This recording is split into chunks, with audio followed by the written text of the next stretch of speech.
Hey guys, this is Chris with Dicot Designs. This is Agave. Let's go check it out.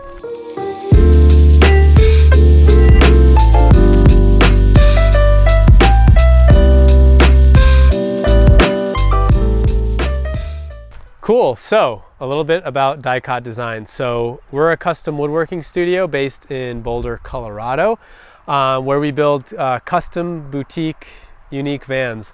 Most of what we do is build custom vans for clients. So a client will bring us a van and they'll come to us because they want a van that is, again, fully custom, whether it be they have a specific design or aesthetic vision, they are looking for a specific layout, or they want specific amenities in there. We're super flexible in that way.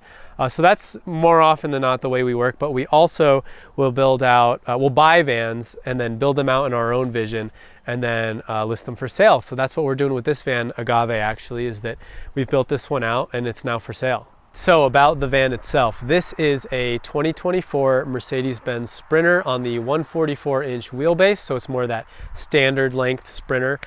It is a diesel engine and it's brand spanking new, so it comes with that 5-year warranty and 100,000 mile warranty too. The name of the van is Agave, and the reason for that is because when I started building this van out, I really wanted it to have sort of a desert theme. I personally love the desert, and I think the desert can be two different things for people. It can be full of adrenaline and adventure, and at the same time it can be like a really peaceful and calming place. So vans obviously let us go adventure, and at the same time I wanted the interior of the van, while being able to handle those adventures, to feel really peaceful, calming, and kind of feel connected to the desert in a certain way. All right, so let's talk about just the aesthetics and the general design for the van. So for the walls and ceilings, went with Roman clay from a company called Portola Paints. It's kind of like this plaster type material, and we've also put some sealer on it as well. It just gives the walls some nice texture. There's also a lot of walnut finishes in the van as well, and then all of the cabinetry is bamboo plywood, and we finished it with Rubio Monocoat, which is most commonly used with fine furniture finishing, but I really like to use it in a van for a number of reasons. It's a plant-based hard wax oil. It's also 0% VOC. So what that means is obviously from a sustainability perspective and a health perspective, it's really nice to work with. But it also does a really good job of protecting the wood. It's easily wipeable, and if for whatever reason you did want to refinish it or repair something, it's really easy to do that. So I like that too. All right, so then behind the walls and the ceiling, we've got some nice insulation. We've got sound deadening material, and then we also use 3M thin slit insulation as well. And to top it off, we've also got a Webasto diesel heater in the van, which is underneath the passenger side seat to keep the van nice and toasty in the winter. So speaking to the form of the design of this van build, every van that I build will be a little bit different from the last. It's something I really enjoy, to freshen things up. And I wanted this van again to feel calm and peaceful like the desert. And what I found is that I really like building curves. They're a nice challenge. And I also think that they are calming in a way. So you'll see a lot of that in this van. You'll see it here with this bench. The motif is also represented in that upper cabinet. There's the arch there. There's also kind of a light fixture over the bed that has that same element to it as well, and then even in the bike tray. So you'll see that kind of pop up in a few different areas, and it's one of those ways that I like to really build a cohesive van, is find a motif and incorporate it into many different aspects of the build. All right, so with all that said, let's dive in.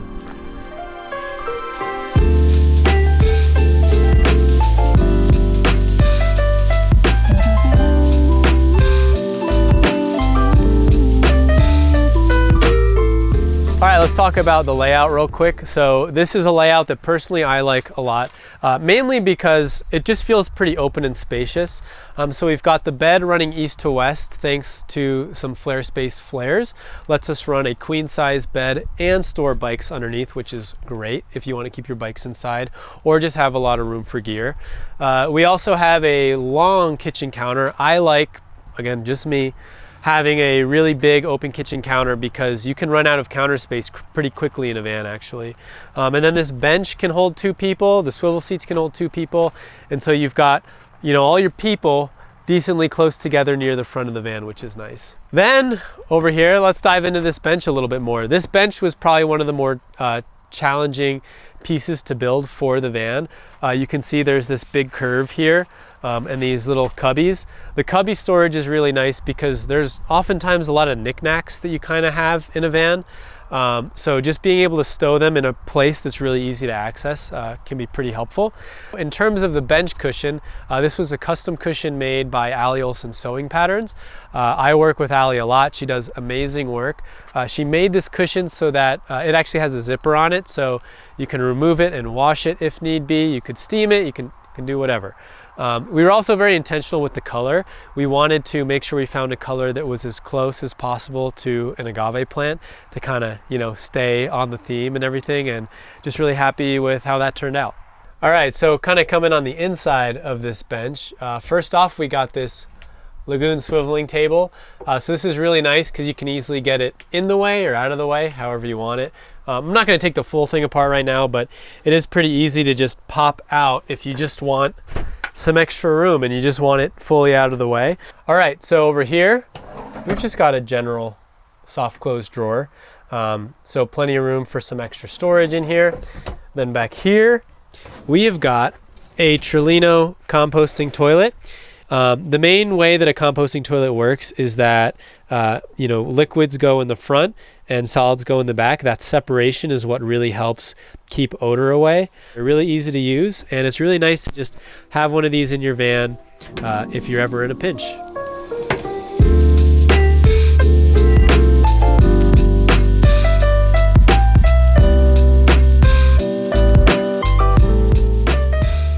Alrighty, so up top, we've got the ceiling.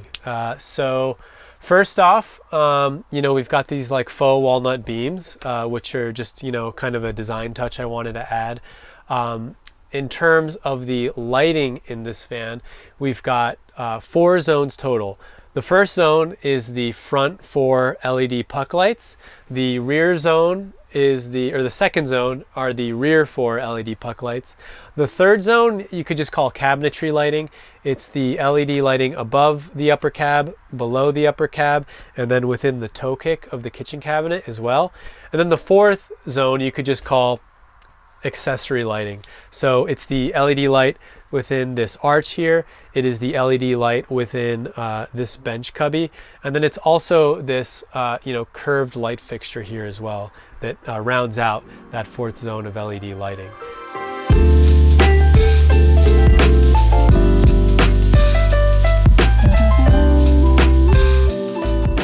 Additionally, on the ceiling, we've got good ventilation options. So in the front, we've got the classic 12 volt max air fan, which can bring air in and also bring air out.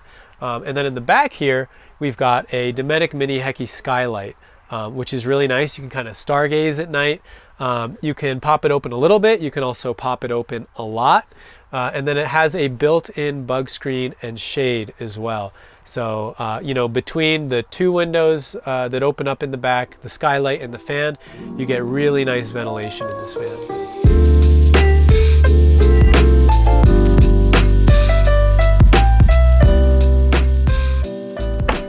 The kitchen.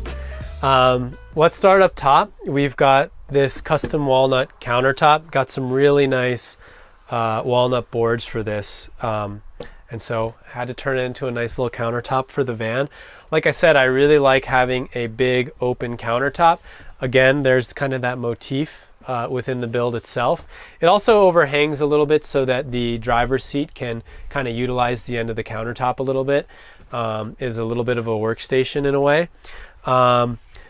Another thing is that you'll notice there's no stove. And that's kind of on purpose. I personally like to use induction cooktops, and I find that it's nice to just have one in a drawer that you can pull out. There's an outlet here so that you can bring out your induction cooktop, use it, put it away when you're not using it. And at the same time, if you're at a campsite and there's a table or you have your own table, if you want to cook outside, which when we're camping, it's pretty nice to be able to cook outside. It's really nice to be able to have a cooktop that you can actually physically bring outside, especially in the summer, so that you're not heating up your whole van when you're cooking. But we've got a lot of storage in here, lots of big open drawers, soft close drawer slides, and then latches as well so that they click into place. We've got this Dometic NRX 60-liter fridge. It also has, as advertised, a removable freezer. It looks small, but you'd be surprised actually how much you can fit inside these things.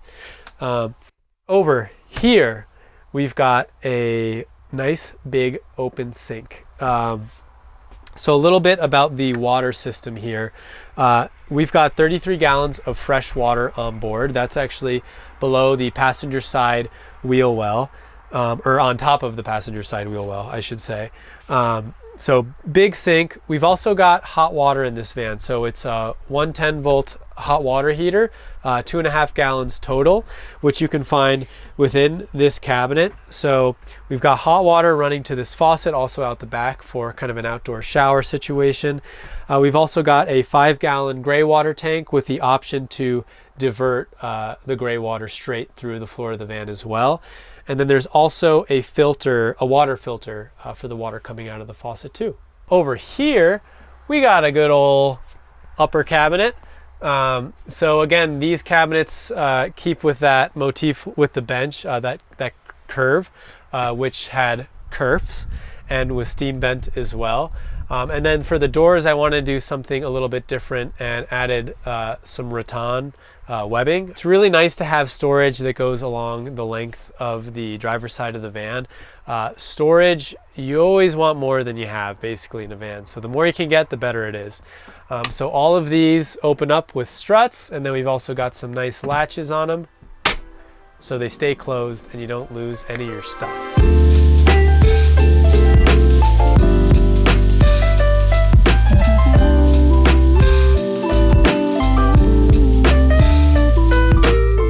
We've got a queen size mattress within this van, and that's thanks to these two flare space flares on either side of me. They let you run a queen size bed in here. We've also got two windows, one on both sides. These are C.R. Lawrence bunk slider windows. And again, with the fan going, you can get a really nice draft in here as well.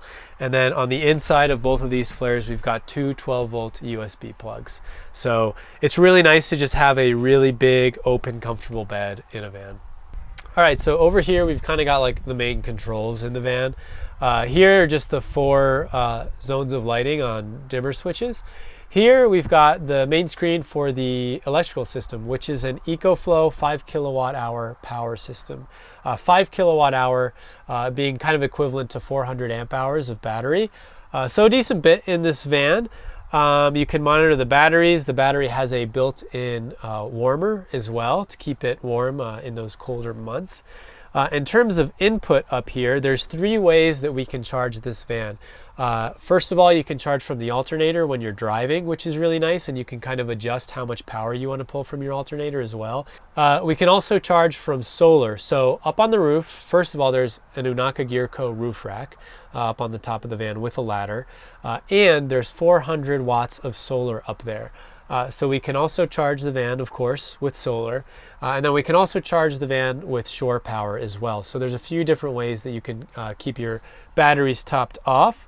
And then in terms of output, AC power and DC power. So AC power are all your outlets. There are 4 different outlets in this van. And then DC power, what's really nice, particularly with the EcoFlow system, is that the first 6 circuits you can actually control right from this screen, and you can toggle on and off, which is pretty convenient. And then there's actually an EcoFlow app as well, so you can control a lot of these settings and control your electrical system right from the app as well.